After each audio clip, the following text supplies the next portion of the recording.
Hello everyone, अस्सलाम वालेकुम। Today I am back with another topic of shirt cutting on newspaper. इसके लिए मैंने दो न्यूज़पेपर को आपस में अटैच कर दिया यहाँ से, ताकि इसकी लेंथ ज़्यादा हो सके।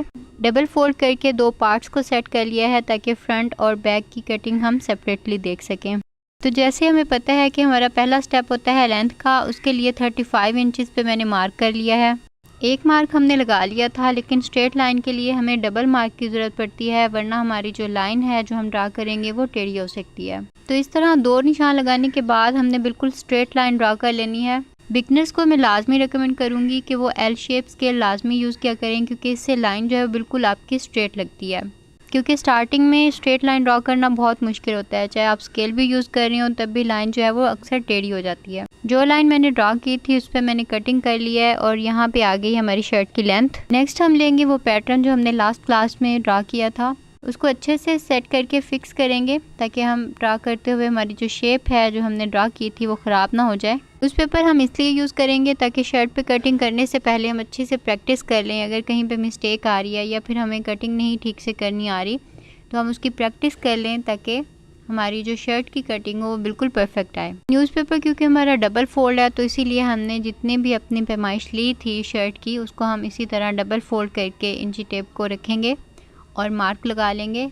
नेक्स्ट हमने वेस्ट पे मार्क करना है। ये टॉपिक हम ऑलरेडी कवर कर चुके हैं कि वेस्ट और बाकी जितने भी स्टेप्स होते हैं शर्ट के वो किस गैप पे हमने मार्क करने होते हैं। भी हमने टेप को डबल ही रखना है, क्योंकि हमने जो न्यूज़पेपर लिया हुआ है जिससे हम अपनी शर्ट की कटिंग कर रहे हैं हमने पेपर को भी डबल फोल्ड कर दिया है। अगर हम पेपर को सिंगल रखते तो फिर हमने जो टेप है उसको भी सिंगल करके ही रखना था। ये सारी मेजरमेंट्स हमारी रफ़ एस्टिमेटेड हैं, हमने सिर्फ एक बार प्रैक्टिस करनी है ताकि हमें शर्ट के पॉइंट्स को अच्छी तरह हम समझ सकें और उसकी कटिंग कर सकें। अब जो हमने मार्क लगाए थे उनको जॉइंट कर लेंगे इस तरह करके। इस स्केल को यूज़ करते हुए लाइन ड्रॉ करने के बहुत से डिफरेंट मेथड होते हैं। हम क्योंकि अभी कुर्ता शेप ले रहे हैं, कोई फिटिंग नहीं होगी, इसलिए हमारी जो लाइन है वो ऑलमोस्ट स्ट्रेट आएगी।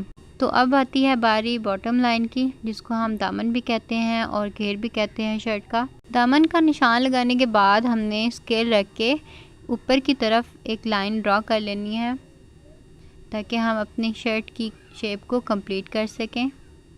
नाप के दौरान स्केल या टेप का यूज़ करते हुए आपने कभी भी जल्दी नहीं करनी, आपने बहुत आहिस्ता से और आराम आराम से स्केल को टेप को यूज़ करना है ताकि हमारी जो मेजरमेंट्स हैं उसमें कहीं पे भी कोई गलती ना रह जाए। और एक बात मैं आपको लाजमी कहूँगी, जब तक आप एक स्टेप को कवर नहीं करती तब तक आप दूसरी स्टेप पे मूव ना किया करें, क्योंकि हम ये चाहते हैं कि हम जल्दी जल्दी हर काम सीख लें, लेकिन अच्छा काम सीखने के लिए हमें चीज़ों को टाइम देना पड़ता है। बिना एफर्ट के आप काम सीख तो लेंगे लेकिन उसमें परफेक्शन ऐसी नहीं आएगी जितनी कि आनी चाहिए। तो बेहतर है कि जहाँ पे हम अपना इतना टाइम दे रहे हैं वहाँ पे थोड़ा सा एक्स्ट्रा टाइम लगा के एक चीज़ को पहले अच्छे से समझ लें, उसको सीख लें, उसके बाद हम नेक्स्ट स्टेप की तरफ फॉरवर्ड करें। तो यहाँ पे हमारा जो पैटर्न हमने ड्रॉ कर लिया था शर्ट का उसको अब हम कट कर लेते हैं। आपने भी अगर आप न्यूज़पेपर यूज़ नहीं कर रही तो आई मस्ट से कि आपने घर में जो है इस तरह के कपड़े लेने हैं जो आप यूज़ नहीं कर रही, तो उस पुराने कपड़े पे आपने सबसे पहले अच्छे से ड्रा कर लेने हैं हर वो स्टेप जो हमने डिस्कस किए। उसके बाद आपने कटिंग करनी है। कटिंग के लिए कभी भी आप न्यू फैब्रिक पे नहीं जाएंगी, सबसे पहले आपने प्रैक्टिस उसकी लाजमी करनी है, चाहे आप पेपर पे करें चाहे आप पुराने कपड़ों पे करें, बट प्रैक्टिस लाजमी करें। क्योंकि चीज़ें देखने में बहुत ईजी लगती हैं लेकिन जब हम उसको प्रैक्टिकली करते हैं तो वो कुछ और ही होती हैं। सबसे पहले आपने हर पॉइंट पे मार्क लगा लेने हैं, उसके बाद लाइंस ड्रॉ करनी है, उसके बाद आपने कटिंग करनी है। और इन तीन चीज़ों की प्रैक्टिस आपने जितनी हो सके उतनी ज़्यादा करनी है ताकि जब आप फैब्रिक की तरफ आएँ तब आपकी स्टिचिंग और कटिंग में कोई भी गलती ना रह जाए। तो बैक हमारी कटिंग हो गई है, उसको एक साइड पे करके अब हमने फ्रंट का पैटर्न रखा है, तो इसको भी हम अच्छे से सेट करके फिक्स करेंगे और उसके बाद लाइन ड्रॉ करना स्टार्ट कर देंगे।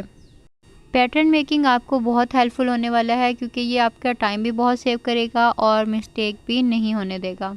तो फ्रंट शेप भी हमने ड्रॉ कर ली है, अब हम करेंगे इसकी कटिंग। अगर आपने पैटर्न मेकिंग की वीडियो नहीं देखी तो आपने उसको लाजमी देखना है, क्योंकि उसमें हमने बहुत डिटेल से हर पॉइंट को डिस्कस किया है कि हमने फ्रंट की कटिंग किस तरह करनी है। शर्ट की कटिंग में आर्म होल का जो पार्ट है वो बहुत मेन रोल है कि इन स्टेप्स की कटिंग से ही आपकी शर्ट की जो शेप है वो अच्छी आएगी। बाकी ये मैं आपको पहले भी कहती हूँ कि स्टिचिंग आप जितनी अच्छी कर लें, जितनी नीट कर लें, लेकिन अगर आपकी कटिंग अच्छी नहीं है तो आपका ड्रेस कभी भी अच्छा रेडी नहीं होगा। तो शर्ट की कटिंग यहाँ पे हमारी कंप्लीट हुई। अब बारी आती है स्लीव्स की। ये भी हम सबसे पहले जो है लेंथ ले लेंगे, स्लीव की जितनी है बस उतनी ही रख रहे हैं, हम उसको कम नहीं करेंगे। उसके बाद हमने पैटर्न रख के स्लीव की चौड़ाई ले लेनी है। हम देख लेंगे 10 इंच के ऊपर की तरफ निशान, जो कि हमने एल्बो का पॉइंट लेना होता है, और इसके बाद सबसे लास्ट में आर्म ओपनिंग का। अब इन सारे पॉइंट्स को हम ज्वाइन कर लेंगे और इसके बाद बारी आती है आर्म होल की कटिंग की। शोल्डर की कटिंग के लिए हमने जो पैटर्न रेडी किया था हम उसको अच्छे से सेट कर लेंगे, और लाइन ड्रॉ करने के बाद ये आ गई है हमारे पास स्लीव्स की शेप। स्लीव्स की शोल्डर कटिंग भी डिफरेंट होती है, कभी भी आप एक फार्मूला यूज़ नहीं करते, क्योंकि ये डिपेंड करता है कि आप जो ड्रेस अपना स्टिच कर रहे हो वो आपका कैजुअल है, फैंसी है, हैवी ड्रेस है, तो ड्रेस की बेस के साथ साथ आपकी जो शेप है कटिंग की वो भी चेंज होती रहती है। सेम कटिंग को हम कभी भी हर तरह के ड्रेस पे अप्लाई नहीं कर सकते, क्योंकि फिटेड ड्रेसेस के लिए कटिंग और रखी जाती है, और अगर बात हो लूज ड्रेसेस की या फिर कुर्ता कटिंग की तो उसके लिए कटिंग और होगी। हम अभी एवरेज कटिंग लेंगे।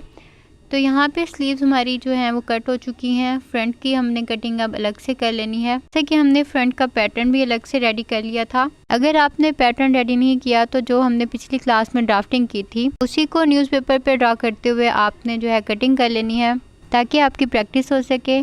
तो हमारी कटिंग यहाँ पे कंप्लीट हो गई है। Thank you for watching. See you in next class with another topic. तब तक के लिए अल्लाह हाफिज़।